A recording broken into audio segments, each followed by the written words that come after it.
कहते हैं ना कि जहां हौसला हो वहां कोई भी अटकलें आपको ज़्यादा देर तक रोक नहीं सकती हैं। ऐसा ही हुआ है इनके साथ। नीट में एमबीबीएस की सीट नहीं मिली, फिर भी इन्होंने हार नहीं मानी और मात्र 20 साल की उम्र में 72 लाख रुपए पैकेज की नौकरी हासिल कर ली। आखिरकार कौन है और इनकी प्रेरणादायक स्टोरी से हम क्या सीखते हैं, इस वीडियो में आपको पता चलेगा। नमस्कार, आप देख रहे हैं न्यूज़ 18 का डिजिटल प्लेटफॉर्म। मैं हूं आपके साथ श्रुति श्रीवास्तव। नीट में सफलता न मिलने के बाद ज़्यादातर छात्र इसे अपने सपनों का अंत मान लेते हैं, लेकिन ऋतुपर्णा केएस ने इस सोच को गलत साबित कर दिया है। सरकारी मेडिकल सीट नहीं मिली तो उन्होंने हार मानने के बजाय अपना रास्ता बदल लिया। डॉक्टर बनने का सपना अधूरा रह गया, लेकिन उसी मोड़ से शुरू हुआ ऐसा सफर जिसने उन्हें महज 20 साल की उम्र में दुनिया की प्रतिष्ठित कंपनी में रोबोटिक्स सॉफ्टवेयर इंजीनियर बना दिया। आज उनका सालाना पैकेज 72,03,000 रुपए है। उनकी कहानी उन लाखों छात्रों के लिए प्रेरणा बन गई है जो किसी एक परीक्षा के नतीजे से निराश हो जाते हैं। और आपने देखा भी कि कितने सारे बच्चे, जब ये नीट का एग्ज़ाम कैंसिल किया गया, जब फिर से किया गया, उस बीच में कितने बच्चों ने सुसाइड कर लिया। लेकिन जिनके हौसले बुलंद होते हैं, जिनमें मोटिवेशन होता है, जिनमें कुछ करने की ललक होती है, वो ऋतुपर्णा जैसे लोग निकलते हैं। दरअसल हर साल लाखों छात्र डॉक्टर बनने का सपना लेकर नीट परीक्षा देते हैं। इनमें से कई छात्र ऐसे होते हैं जिन्हें मनचाही रैंक या सरकारी मेडिकल कॉलेज में सीट नहीं मिल पाती।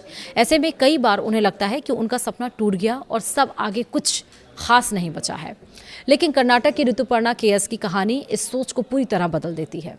ऋतुपर्णा भी कभी डॉक्टर बनना चाहती थी। उन्होंने नीट के जरिए सरकारी एमबीबीएस सीट पाने का सपना देखा था, लेकिन जब उन्हें सरकारी मेडिकल कॉलेज में दाखिला नहीं मिला तो उन्होंने खुद को निराशा में डूबने नहीं दिया।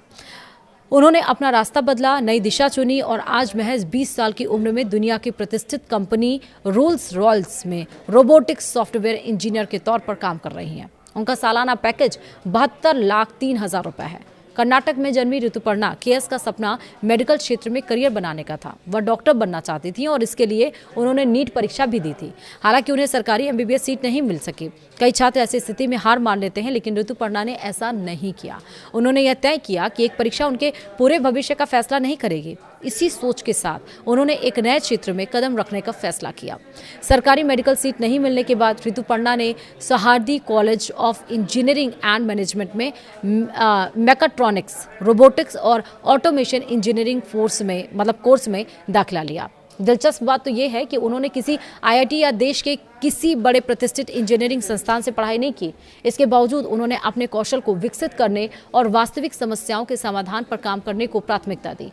कॉलेज के दरमियान उनका फोकस केवल पढ़ाई तक सीमित नहीं रहा। उन्होंने कई ऐसे प्रोजेक्ट्स पर काम किया जिनका सीधा संबंध लोगों की ज़रूरतों से था। ऋतुपर्णा के महत्वपूर्ण प्रोजेक्ट्स में से एक ऐसा रोबोट था जिसे सुपारी यानी कि अरेका नट की खेती करने वाले किसानों की मदद के लिए तैयार किया गया था। इस प्रोजेक्ट से यह साफ दिखता है कि वह तकनीक का इस्तेमाल सिर्फ करियर बनाने के लिए नहीं, बल्कि समाज और कृषि क्षेत्र की समस्याओं को हल करने के लिए भी करना चाहते थे। कॉलेज के दरमियान ऋतुपर्णा ने केवल प्रोजेक्ट्स पर ही काम नहीं किया, बल्कि अंतर्राष्ट्रीय रोबोटिक्स प्रतियोगिताओं में भी हिस्सा लिया। उन्होंने इन प्रतियोगिताओं में मेडल हासिल कर और अपनी तकनीकी क्षमता का प्रदर्शन किया। इसके अलावा उन्होंने NIT के सुरथकल के साथ विभिन्न रिसर्च प्रोजेक्ट्स में भी योगदान दिया और इन रिसर्च प्रोजेक्ट्स ने उनकी तकनीकी समझ को मजबूत किया और उन्हें शोध कार्य का व्यवहारिक अनुभव भी मिला।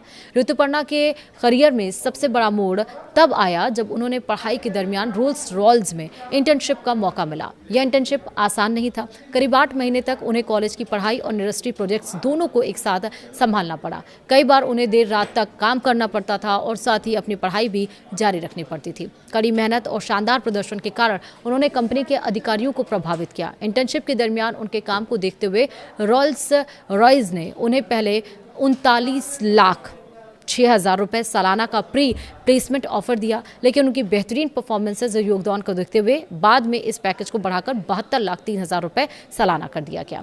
यह उपलब्धि किसी भी युवा इंजीनियर के लिए बेहद बड़ी मानी जाती है, खासकर तब जब वह किसी शीर्ष इंजीनियरिंग संस्थान से नहीं पढ़ा हो। दिसंबर 2024 से ऋतुपर्णा रोल्स रॉयल्स में रोबोटिक्स सॉफ्टवेयर इंजीनियर के तौर पर काम कर रही हैं। उनका काम आधुनिक रोबोटिक्स सॉफ्टवेयर विकसित करना है और इसके लिए वह रोबोट ऑपरेटिंग सिस्टम और फिर साथ ही गजेबो, पाइथन और C++ जैसे तकनीकों का उपयोग करती हैं। उनकी जिम्मेदारियों में कंट्रोल एल्गोरिदम विकसित करना, सेंसर इंटीग्रेशन करना और ऑटोनॉमस यानी कि स्वचालित रोबोटिक सिस्टम तैयार करना शामिल है।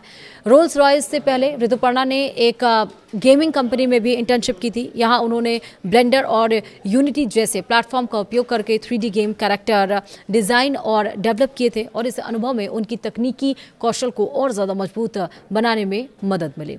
ऋतुपर्णा की कहानी सिर्फ एक सफल प्लेसमेंट की कहानी नहीं है, बल्कि उन लाखों छात्रों के लिए एक संदेश भी है जो किसी प्रतियोगी परीक्षा में असफल होने के बाद खुद को असफल मान बैठते हैं। हर साल बड़ी संख्या में छात्र नीट, जेईई और अन्य प्रतियोगी परीक्षाओं का दबाव झेलते हैं। कई बार एक नेगेटिविटी उन्हें यह महसूस कराने लगती है कि उनका भविष्य खत्म हो गया है, लेकिन ऋतुपर्णा ने साबित किया कि एक परीक्षा में मनचाहा परिणाम ना मिलने का मतलब यह नहीं है कि जिंदगी में सफलता नहीं मिलेगी।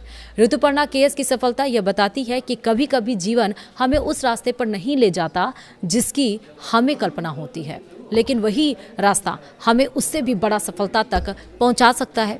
सरकारी एमबीबीएस सीट नहीं मिलने के बाद उन्होंने हार नहीं मानी, बल्कि नई दिशा में कदम उठाया। लगातार सीखती रहीं, अपने कौशल को निखारा और आज दुनिया की प्रतिष्ठित कंपनी में शानदार पैकेज के साथ काम कर रही हैं। उनकी कहानी उन सभी छात्रों के लिए प्रेरणा है जो किसी एक परीक्षा के परिणाम को अपनी पूरी जिंदगी का फैसला मान लेते हैं। कई बार असफलता अंत नहीं होती, बल्कि एक नई और बेहतर शुरुआत का नाम होती है।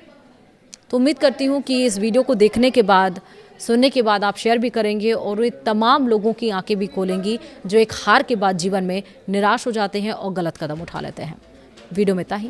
नमस्कार।